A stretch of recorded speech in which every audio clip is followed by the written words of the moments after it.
Përshëndetje, kudo që jeni në këtë epizod të paraqitjes time në youtube.flas në lidhje me një çështje shumë të rëndësishme që besoj është duke i prekur gati të gjitha entitetet mediale gjithandaj botës, është pikërisht iniciativa fundit e administratës së presidentit Trump në përpjekjet e tyre për ta ridollarizuar ekonominë globale gjithandaj botës.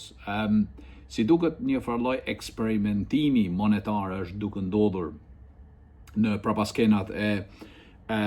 mureve dhe shtyllave të rëndësishme ekonomike financiare të botës, por më të rëndësishmet natyrisht është pikërisht Banka Qendrore Amerikane së Fedi, e cila kohëve të fundit është duke ndërmarrë disa projekte ose disa iniciativa me Bankën Qendrore Turke, atë të Mozambikut, të Ganës, të Libanit, Izraelit dhe disa vendeve tjera, të cilët janë duke përpjekur që të krijojnë një farloj mase të re të kërkesës për dollar. Kjo në dukje të parë shumë e thjesht, nuk është ndonjë si themi zbulimi ujit të nxehtë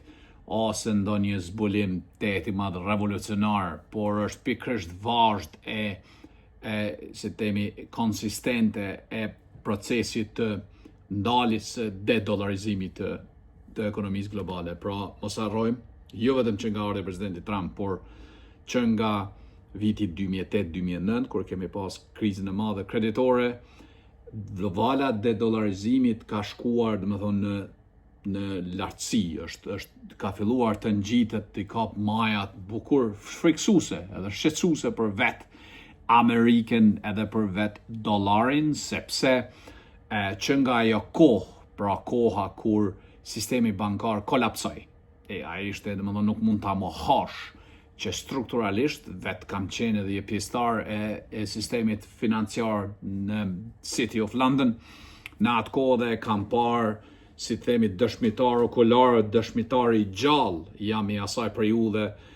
ku kam parë shembjen e shtyllave financiare dhe shtyllave kryesore të arkitekturës financiare globale me në krye me SBA-n Britaninë e Madhe. Natyrisht Britania e Madhe mori një goditje të madhe për shkak se deri në atë pikë ishte në paritet me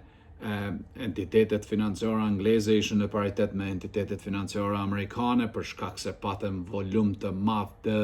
shkëmbimeve funta sterling dollar. Euro ishte akoma si kishte mbushur 10-11 vite të moshës së saj kur ishte futur në sistem në Eurozone si valutë zyrtare Evropës, EBS, funta e bënte krejt lojën në Evropë. E kemi parasysh se vitet 80-a, vitet 90-a ja dhanë një farë avantazhi Deutsche Markut për shkak se pariteti në mes të Deutsche Markut dhe frankës zvicerane dhe asaj franceze ishte bukur i spostuar, edhe më spostuar ishte edhe vlerësimi që i bëhej paritetit në mes të dollarit dhe funtes, ose funtes edhe Deutsche Marku që ishte 3-1,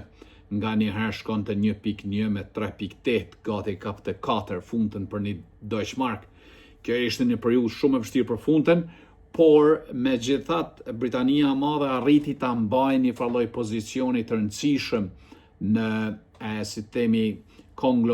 konglomeraturën e përgjithshme të mbajtjes së nocionit që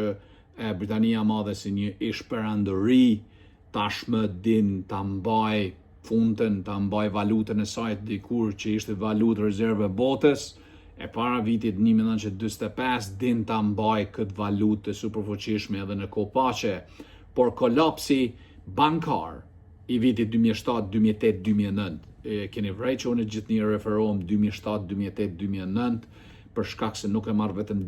vitin 2008 si pikë referenciale për krizën financiare që kemi pas në atë kohë, por e marrë origjinën e saj. Edhe origjina e saj natyrisht filloi me Northern Rock në Britaninë të Madhe, një bankë e cila nuk ishte në gjendje të mbulonte shpenzimet e saj bazike LRM, të mbronte depozitat e konsumatorëve anglez dhe britanik, dështoi u desh ndërhyrja e qeverisë britanike për ta rimarrë në kontroll këtë bank. Në të njëjtën kohë patëm Lehman Brothers në Amerikë, Freddie Mac, Fannie Mae, Freddie Mac, po ashtu këto dy entitetet e superfuqishme të hipotekare financiare ishin totalisht të zhytuna në bankrotim, në falimentim. Pra është në periudhë ku 2007, 2008, 2009 ishte një proces, pra nuk ishte sikur 1929 kur vlera aksioneve të shumë kompanive ra brenda ditës në Wall Street edhe miliona njerëz humbën kursimet e tyre duke përfshi 60% të aristokracisë britanike, 80% të aristokracisë dhe të pasurve evropian në atë kohë që në fakt kontribuaj në konsistencë, në mendësinë, në ndërtimin e mendësisë konsistente për ta ndjekur deri në fund të Evropën në luftën natyrisht me shpërthimin e luftës së dytë botërore. Pra duhet jemi të vëmendshëm edhe të fokusohemi në ato që them për shkak se të gjitha janë të ndërlidhura. Nuk po dua të bëj ndonjë si themi analizë ose një historiat të retrospektiv të ngjarjeve të 1914-s, 1939-s, pra fillimi i luftës së parë botërore dhe fillimi i luftës së dytë botërore, por është më rëndësi të kuptojmë jo vetëm konceptet, por ta kuptojmë rrjedhjen e gjërave, se si kanë ndodhur dhe se si vim deri te një moment kur gjithçka është një fakt i kryer. Teknologjia sot është një fakt i kryer. Blockchain teknologjia është një fakt i kryer. Geopolitika e trazuar është një fakt i kryer. Ringritja e Kinës është një fakt i kryer. Dobësimi i Evropës është një fakt i kryer. Përderisa pasiguria në Amerikë është një fakt i kryer, por vetë termi, vetë koncepti pasiguri në Amerikë ose pasiguri në Evropë mund të jetë, si themi, një farloj thurje lozhes për përfundimin e dy projekteve, por nuk e besoj që është e tillë, është më tepër një proces i shqetësimeve të një pas njëshme që njerëzit kanë, njerëzit me pushtet, njerëzit me fuqi, njerëzit me para, për të cilët shqetësimi kryesor natyrisht është mbajtja e konsistencës 80 vjeçare që nga lufta 1945 dhe lufta dy botërore deri më tani, ato shtylla janë duke u dridhur dhe janë, si themi, janë shumë më të dobta se sa që kanë qenë ndonjëherë për shkak se vetë për brenda sistemit ton social, shoqëror, kulturor, politik edhe ekonomik kemi ndërtu një arkitekturë të tillë që si që ka thënë duket një autor Branko Milanovic thotë që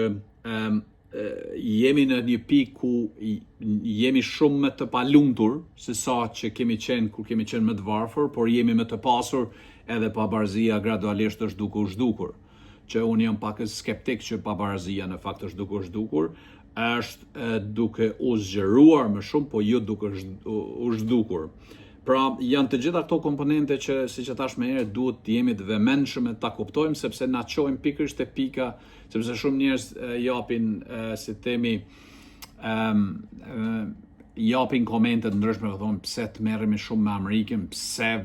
veç duhet flasim për Trumpin, ose e kam thënë shpesh edhe si në YouTube, si në Reelsa, gjithandej është më rëndësi ta kuptojmë që nuk është pse karakteri Trump është në pushtet, mund të ishte Biden, mund të ishte Kamala Harris, mund të jetë Mamdani në të ardhmen, nuk është shumë e rëndësishme. Çka është e rëndësishme është se si ecën ai blobi, që i themi në anglisht, the blob,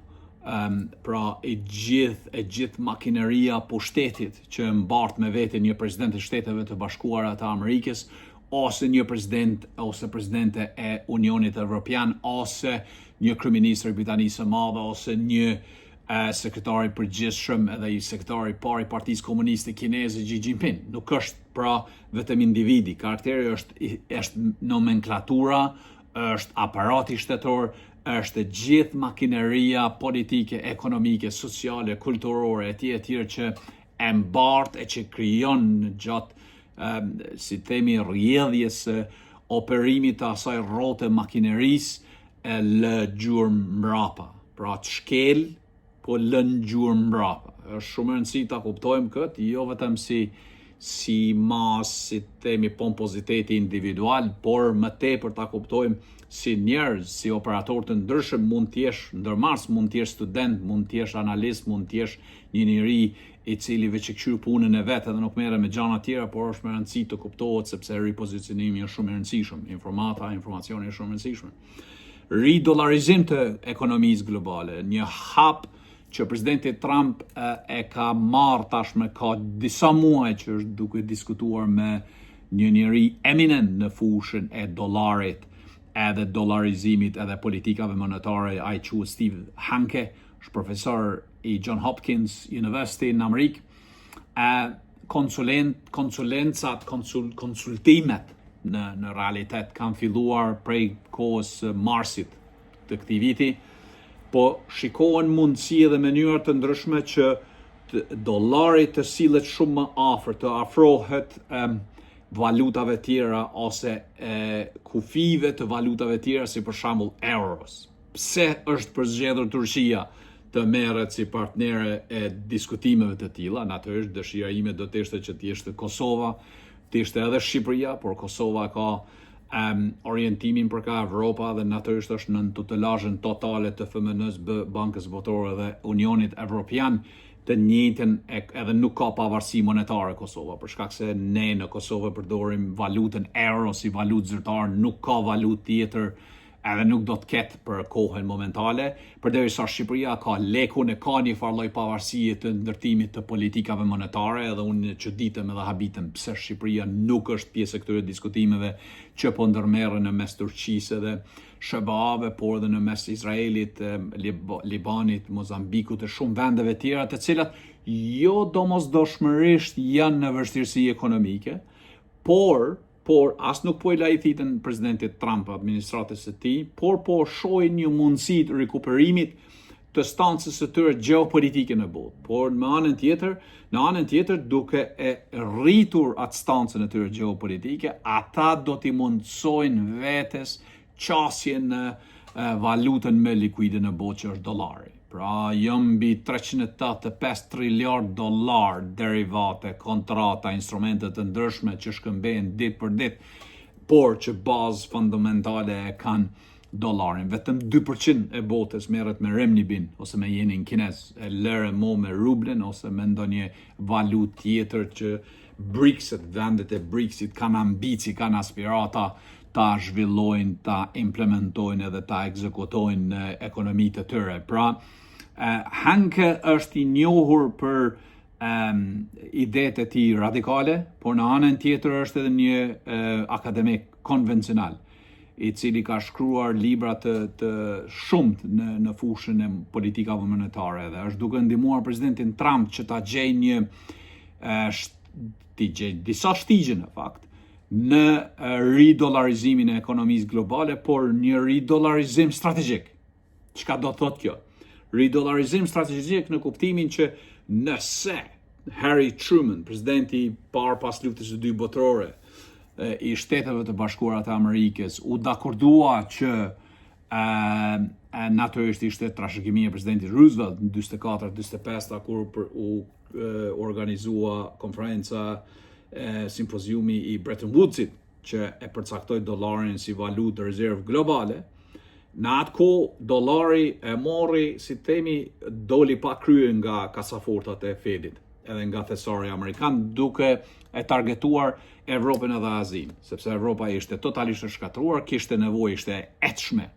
për dollar, edhe Amerika u gjend pranë Evropës, e dollarizoi ekonominë evropiane, i çoi në këmbë gjermanët me industrializim.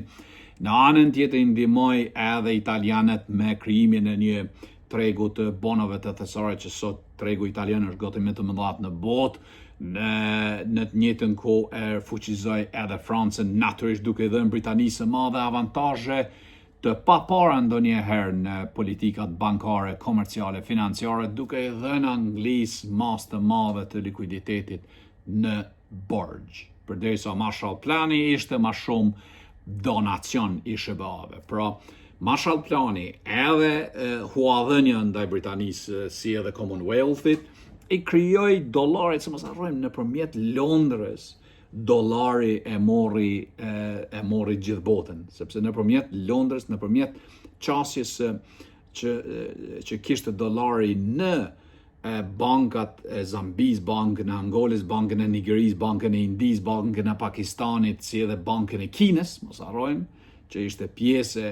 e ekosferës britanike, si edhe bankave saksone, anglo-saksone me origjinë britaniko-skoceze, si që janë Australia, Zelanda Re, Singapuri, disa vende të Indonezisë, i mundsoi dollarit transmision të pandalshëm. Transmision në kuptimin e procesit të kalimit të paras prej Washingtonit në Angola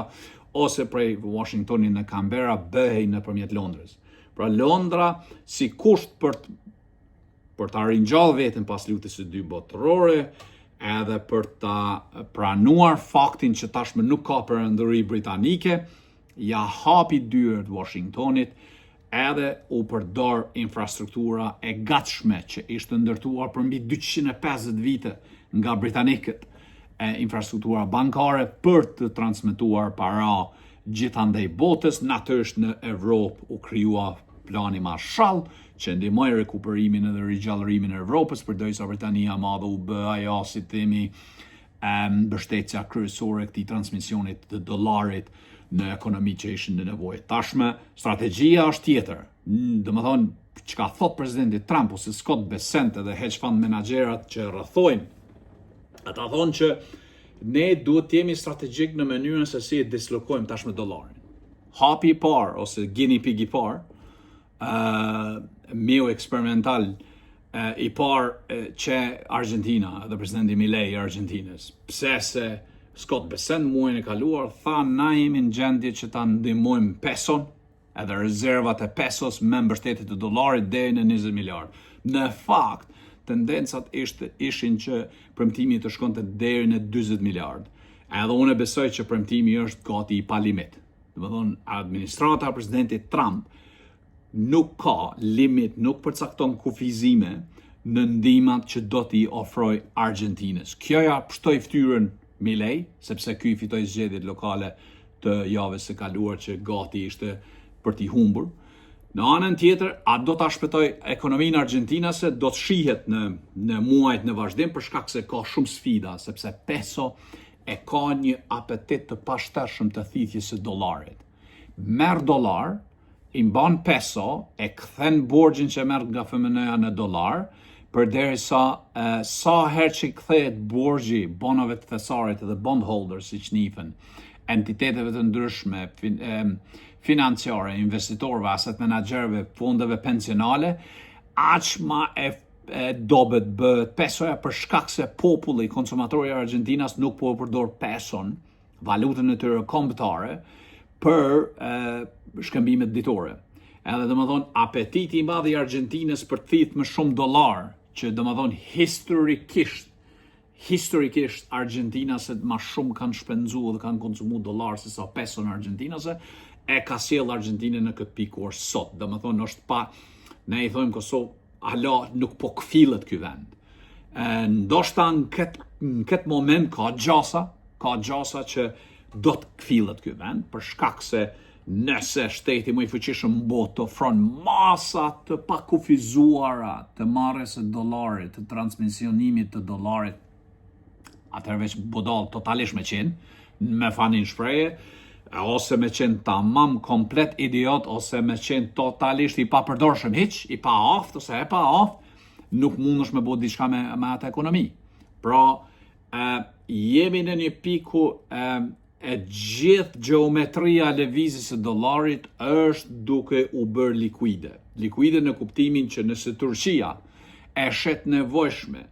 replenishing of its own reserves, ose furnizimin e rezervave të saj me likuiditet të bazuar në dollar e jo me lirën turke, atëherë do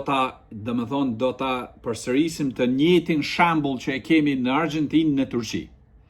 Të njëjtën mund ta bëjë edhe Izraeli me denominacionin e saj, të njëjtën e Libanit, të njëjtën Mozambiku o shumë vende tjera të cilat janë në diskutime me dollarin amerikan dhe me presidentin Trump për të ndihmu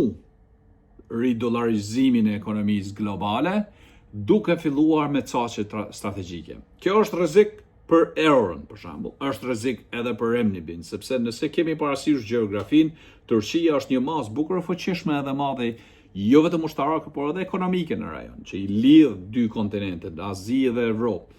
Pse Turqia po bëhet, si themi, ajmiu i parë eksperimental në këtë, është ka arsye strategjike të valide. Mos harrojmë se amerikanët fundit janë edhe takticien të mirë, por njihen edhe si njerëz me shumë strategji, për shkak se kur ke pushtetin e valutës me rezervë të botës, më të rëndësishme të botës, atëherë ki mundësi, ki infrastrukturë, ki leva, ki edhe pesh për ta përqumë tutje strategjinë tënde. Për këtë arsye, Turqia pikërisht në pozicionin ku ndodhet sot, do të jetë urë ndërlidhse në mes të dollarit edhe qasjes për në Azi. Mos harrojmë se duhet ta ndajmë këtë faqasjen amerikane në Azi prej dollarit. Jo çdo mirë materiale, jo çdo mall që eksportohet nga Amerika kalon vijën e dollarit. E kalon rrugën e dollarit, por nuk e përdor dollarin, sepse mu riambalazhohet, ridizajnohet, ridefinohet, për shembull produkti numër 1, Apple, produktet e GM-it, produktet bujqësore dhe farmaceutike, kalojnë nëpër Evropë, për shembull, zhdolarizohen nëpërmjet hedging, edhe shiten në Azi në vlerat lokale ku shitet. Por këtë tashme presidenti Trump po don ta ndryshoj këtë qasje, po don ta bëj më të lehtë për dollarin të jetë i transmetueshëm, por edhe i konvertueshëm edhe i shkëmbyer në Stamboll. Pse të bëhet shkëmbimi vetëm në Amerikë, të bëhet shkëmbimi edhe në Stamboll. Pra, me një anë, lufta e madhe që po bëhet në mes ndërmarrësve turq, aziatik me establishmentin financiar amerikan është pikërisht kjo. Pse ndërmarrësia në Turqi dhe në Azi jetë në dizavantazh kur vjen puna konvertimit edhe shkëmbimit të denominacioneve valutore duke ju kushtëzuar dollari. Po, për shkak se ashtu e don edhe Erdogan. Për shkak se Erdogan don që t'i bëj presidentit Trump favor, por në anën tjetër të hapet transmisioni i dollarit tek Turqia, që është avantazh afatmesëm edhe afatgjatë për Turqinë. Mos harrojmë se sot është shumë e paqëndrueshme edhe e vështirë të mbahet një ekosistem i qëndrueshëm, efektiv,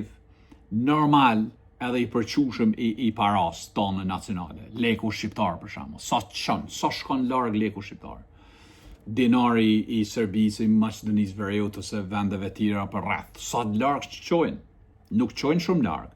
Ato janë më tepër një kosto ngarkuar në konsumatorin edhe në ekonomitë e këtyre vendeve se sa që ka ndonjë efektivitet ose që i çon interesat ekonomike të këtyre vendeve. Ka një mbrojtje që mund ta garantoj ose mund ta krijoj paraja sovrane e një vendi, por ajo është minimale në këtë ekosistem të dispersed uncertainty, siç e quaj ajo nëse pasigurisë shpërndar, është të vështirë të mbash një, si themi, një koklartësi me pasjen e një valute tënden kombëtare në mënyrë që të konkurrosh në koshin e valutave tjera ndërkombëtare. Pra, dollarizimi në fakt nuk qenë ka ashtu si që menduam ne deri para disa ditësh, kur morëm vesh që kemi ridollarizim në fakt, por është duke ndodhur një ridollarizim më strategjik, që është shumë i rëndësishëm dhe duhet jemi të vëmendshëm sepse në muajt në vazhdim do të ketë efekt edhe në masën e xhepit tënd, në peshën e xhepit tënd, në peshën e edhe rëndësinë dhe kualitetin e paras që i ki në depozitat tuaja në banka ose në mënyrën se si funksionon si biznes ose si ndërmarrësi, sepse mos harrojmë nëse një trend i tillë që përcaktohet nga Amerika me fuqinë e dollarit do të ketë efekte edhe në euro, do të ketë efekte edhe në yen, do të ketë efekte edhe gjithandej botës. Pra, nuk është kjo vetëm si themi një maskim për të luftuar mrapsht dedollarizimin, jo, është një strategji e menduar mirë, e konceptuar mirë, e implementuar do të jetë shumë me kështu syt forenzik të Fedit Amerikan, por mbi gjitha jo vetëm. Është edhe ushtria amerikane ajo që mbështet dollarin. Faleminderit, e shihemi herë tjetër.